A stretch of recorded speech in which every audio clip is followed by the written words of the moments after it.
everyone, Phoenix Knight here. Welcome to the channel, and welcome to Redo Month on Mystical Munchies. All of the recipes we're featuring this month are recipes we've previously had problems with. This week we'll be taking us back to the Star Wars Galaxy's Edge Black Spire Outpost cookbook for the appetizer, Pitmaster's Choice. As this recipe actually had stories in it, let's go through the story once again. Bakar the Butcher gets the credit for the delicious meats served at Ronto Roasters, but the real hero there is 8DJ8, aka the Pitmaster. This former smelter droid was designed to handle the heat, which is a good thing because he never gets out of the blasted kitchen. When he's not turning those Ronto shanks round the clock, 8DJ8 is busy adding other meaty snacks to the menu, including a jerky made from the thin bands of meat hung around his roasting pit. Whether it's Nuna turkey or Lugabeast, the Pitmaster's jerky is always sublime. Sadly, most of us ain't got a converted pod racer engine on hand to cook up our own, but these meaty morsels should help keep you satisfied between trips to the Black Spire. I'll put a link to the first time we made this recipe in the description down below. The problem we had with this recipe was that it was in the broiler for way too long. In order to not have that problem, we're going to broil it for much less time, probably about 2 to 3 minutes per side. With that musing, though, the ingredients are waiting for us at the table, so let's head in that direction.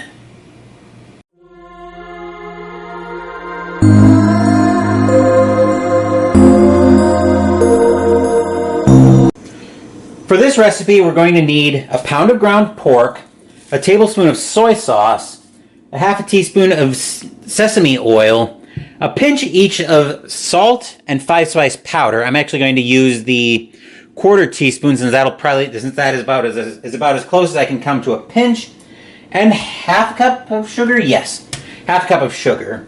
So with that, let's move into the kitchen and start putting this recipe together.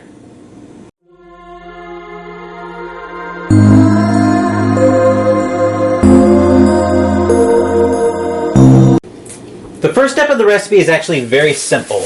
We're going to start off by combining all of our ingredients. So we've got the ground pork right here. We'll get that open.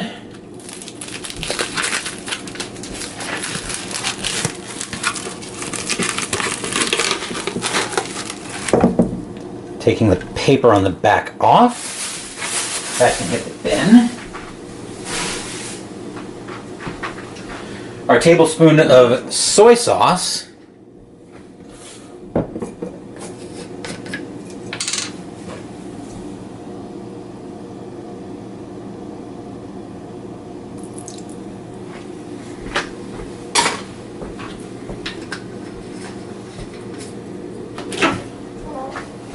Putting that back in the fridge in case you're wondering what I'm doing. I think it went up here to work.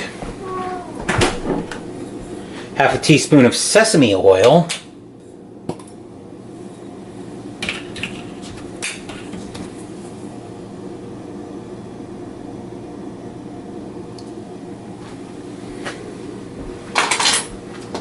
That can go back up as well, and I think this said specifically...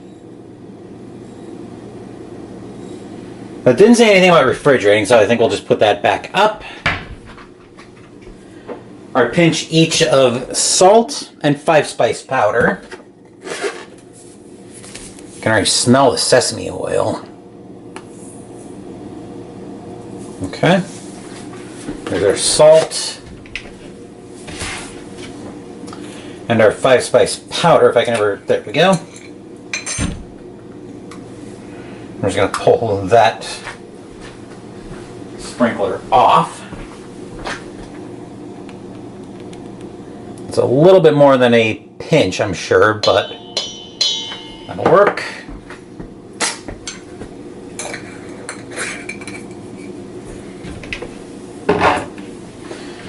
And last but not least, we've got our half cup of sugar.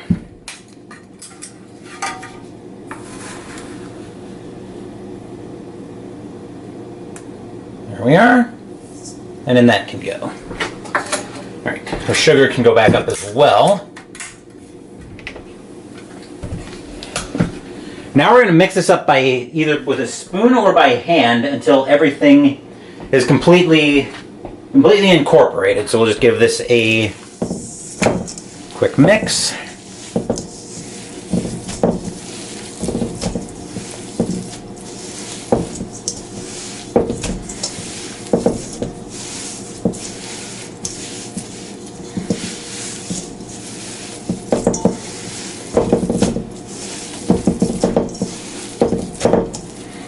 Break this up a little bit at least.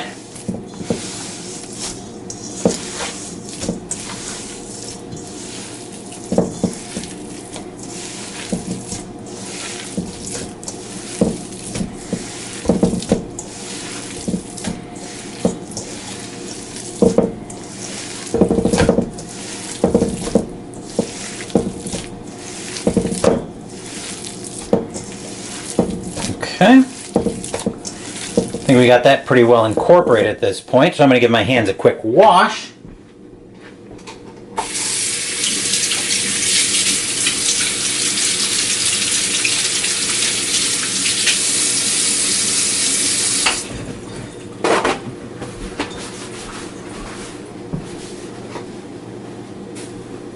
Then I'm going to go find my cover for this. It'll fit this bowl. We'll cover that, and we're going to refrigerate that for 8 hours or overnight. In this case, it'll be 8 hours. So it'll seem like the magic of editing that we're coming back to this in just a moment. But in reality, once I find somewhere to put this in the fridge, let's see if I can fit it here. I don't know if that's going to close for me. It will not. Okay, I'm going to have to play around with the space in here a little bit. Bring those up there. Fortunately, that's back as far as it can go. That probably won't work any better. Alright, let's see. Let's see if that will close. That's not closing either. Okay, gonna have to do a little bit of rearranging here.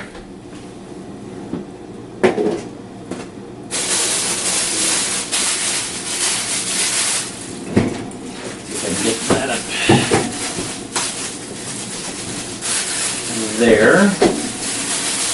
That's not fitting either. That's a bit problematic. I'm not starting the timer on this until the fridge is completely closed. That can go there. Make sure the lid is on. Those can go there. And then this whole extravaganza can go there. That's still not closing.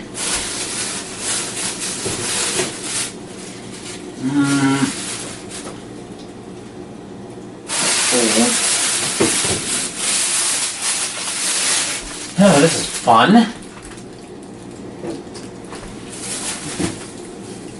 We're playing fit the stuff in the fridge today, apparently. I think we got it, though. Yep, fridge is closed. We'll start the timer. It'll seem like by the power of editing, it'll seem like I'm coming back to this in a minute, but in reality, we'll be coming back to this in about 8 hours.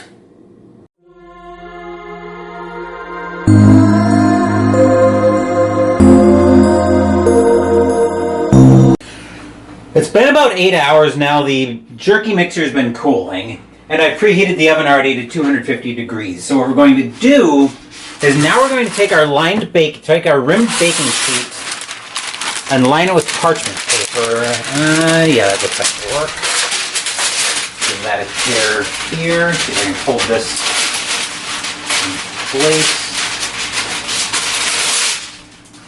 That's not pretty, but I think it'll work. Yep, okay. See if I can do a little bit to flatten this down.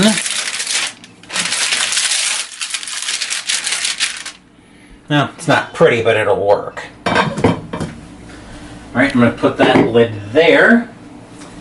Then we're going to take this jerky mixture. I'm going to take my watch off for this step. Okay.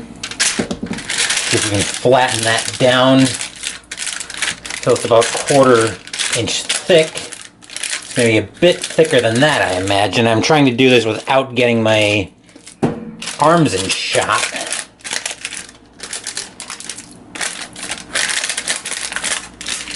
All right.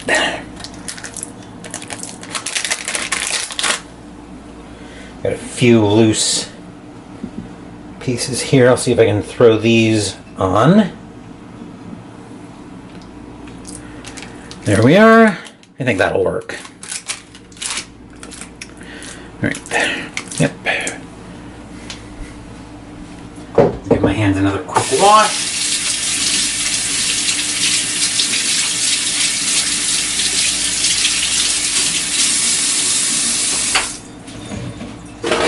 Give my hands a wipe while I'm at it.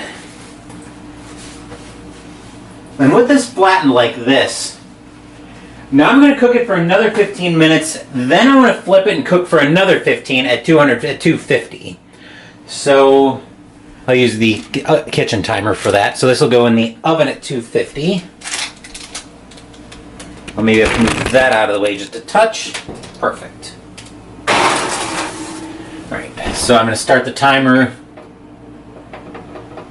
for 15 minutes. We'll actually come back in probably about 35 minutes, because by that time we'll have cooked it for the 15 minutes on the first side, then we'll flip it and cook it on the second side. So here's where we're at coming out of the oven after the cooking time that we did. I'm waiting for the broiler to finish preheating. I'm going to go ahead and cut these pieces down a little bit further. And then once I'm satisfied, I'm going to move on to the broiler pan. This is where we got into trouble last time, was when we went into the broiler, because we let them sit in the broiler for way too long. That's a pretty good piece. Can do that. So what we're going to do this time is we're actually going to do the broiling in real time. So I've got my Apple Watch ready to go here with a timer of a minute on it. Let me see if I can cut that one down just a touch. Okay. So I've got my Apple Watch ready to go with a timer of about a minute on it. So once the minute goes off, we're going to check it on camera. Then if I think it needs another minute, I'm going to put it in for that. I want to top out at about, I'm probably thinking I want to top out at about 3 minutes here on time in the broiler per side. Then we're going to flip the jerky and do it again for whatever time I top out at. By that point, we should be over at the desk for the taste test. We're also going to watch the broiling happen in real time, at least on the first side, so I can judge where I think I want this recipe to be in terms of its broiling time. And I haven't really done much with the broiler since that last recipe, so we'll finish cutting this down. Some of this might be a little bit thick for comfort, but we'll work with it.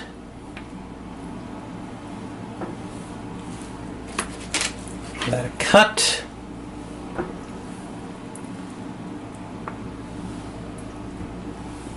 Okay, I think we are all good there. I'm expecting some kind of indicator that the broiler is at temperature ready to go.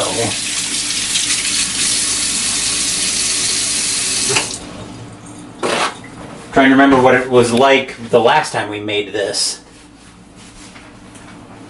I'll bring the garbage can into shot so I can get rid of the parchment paper.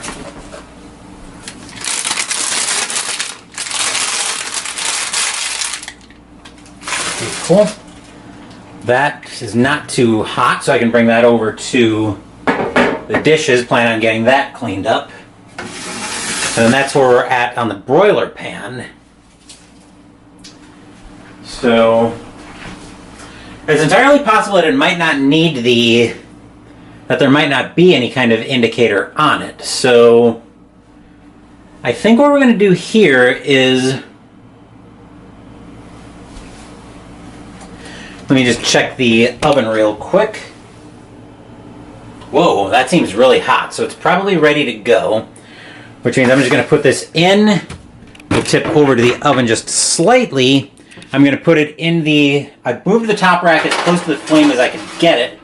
So now it's in, which means I'm going to start my first minute timer on my watch. Let me put this... I'm going to put this about... I should still be able to open the oven door to get at the... I should still be able to open the oven door, especially since I've got it on the rack closest to the broiler elements. I'm going to bring a set of tongs and shot as well. And we're just going to watch the first side broil in real time. Because like I said, this is about where I had a problem with the... This is where I got into trouble the first time we made this recipe. I'll drop a plate down so I can look at partitioning a little bit off for the taste test. And we'll just watch this. So tomorrow's video of starting the fall campaign in Arkham Horror, the card game Return to Curtain Call, is all set up. So we'll be having that scenario on the channel tomorrow. There's the timer, the first minute timer. I'm expecting to have other gameplay on the channel for Labor Day as well. Let me see if I can get this out. Whoa. Shoot. Alright. Looks like I burned it a little bit from hitting the elements. I might have to move the camera, but it's definitely not ready to come out, so we're going to let it go, not for an hour. Let's start another minute timer. So yeah, I definitely need to be careful with having the camera that close to... the oven door. Because I have to pull it at a weird angle and I might end up hitting the... broiler element. So I may have to move the camera as I'm checking on the oven door. So if you see any jarring on the camera, that's what I'm doing. I'm moving it around so I can check on how long everything's been in, or how everything looks. I'll say it in English one of these days, I promise. So anyway, as I was saying, the first scenario for the fall campaign is all set up, and I'm expecting to have another unboxing this weekend. Plus, I'm going to do at least one gameplay video on the channel since I will be off of work on Monday. And at the very least, we're going to do the last bout in. At the very least, we're going to do the last bout in the Greatest Boxer Tournament, in the first round of the Greatest Boxer Tournament, entitled Bout 2. Let me tip that down. Somewhat weird angle. Okay, I should be able to give that one more minute. So 3 minutes looks like it's where I'm going to... 3 minutes looks like where I'm going to top up for it being in the... broiler. So I'm still deciding what else I want to do on the channel on Monday. It might be a fairly busy day on the channel, so keep an eye tuned to the channel on Monday for all the fun and games that we're going to have. So this is probably the boring part of the video, but it's also where I'm going to be less likely to screw the recipe up at this, or I'm trying to be more careful about not screwing the recipe up, because like I said, leaving it in the broiler for too long is how I got into trouble the last time I did this recipe. So it's me trying to be a little bit more careful with this recipe. So I'm going... So this will be the 3 minute mark on the jerky. We'll see how it looks when it comes out of here, which should be in about 3 seconds. 2, 1. There we go. Bring this back out of the way.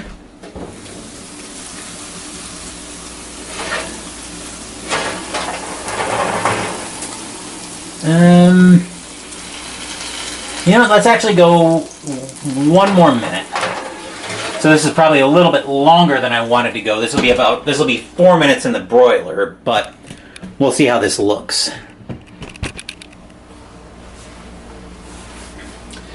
This is maybe a little bit longer than I think I wanted to go, but we'll see what I think. And then I might just do and then once I'm comfortable, I may just do the 4 minutes in all the way through. We'll see how, like I said, we'll see how I feel about that. Okay. So we'll give this about another 20 some odd seconds.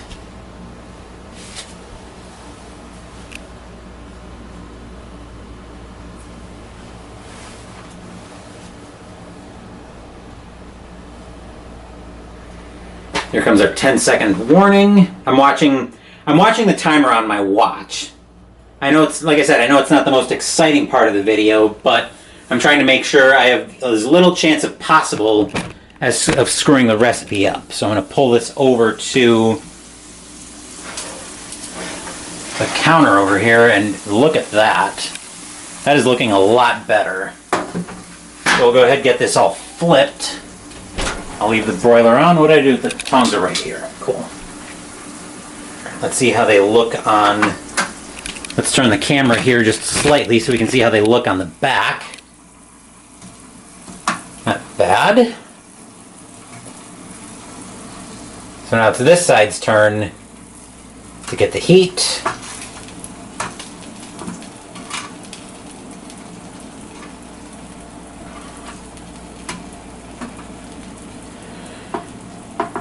I'm definitely not going to burn it black, but, well, I shouldn't say I'm definitely not going to burn it black.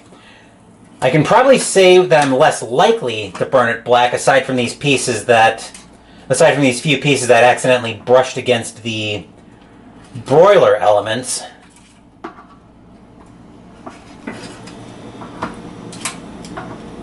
Okay, so those are all flipped. And now I'll put these in. Let me get my timer ready to go here. Since it looks like we went to 4 minutes, I'm going to put the Pitmaster's Choice back in, and we'll come back in about, once we get this in. There we are. Turn that on, and we'll come back in about 4 minutes. Look at how that turned out. That turned out a lot better than the first time we did it. It's definitely still a bit on the warm side, but I can't say as I'm surprised by that. I'm probably going to let this cool for about 5 to 10 minutes, because trying to do the taste test fresh out of the broiler sounds like a very, very easy way to incinerate the inside of my mouth. But after that, I'll see you guys back over at my desk with a couple of pieces of the Pitmaster's Choice for the taste test.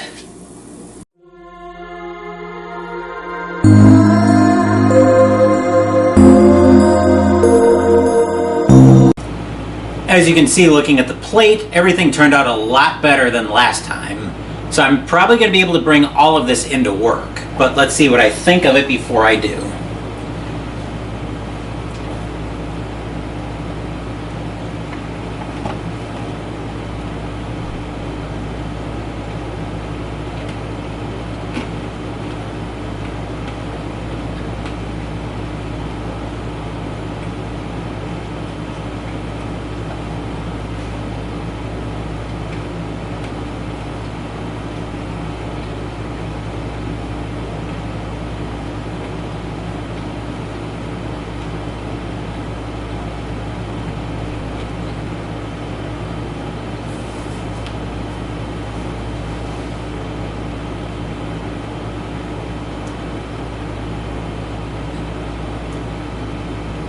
Oh yeah, that turned out really well. I definitely was noticing this. It's a little bit sweet. It's got the protein. I could definitely see making this again with being a lot more careful. And I think about 4 minutes in the broiler seemed to be about where I wanted to top it off. So yeah, that'll be in the recipe down below. But that's another episode of Mystical Munchies in the books. Next week we'll be making the side polystarch portion bread. I want to see how it tastes when it's a lot less peppery. Thank you for watching the video. Please give the video a thumbs up and subscribe to the channel. Be sure to turn on notifications so you get my content. Be well, stay safe, take care of yourselves and your loved ones, and I'll be back with more videos in the future. Until then, take care everyone.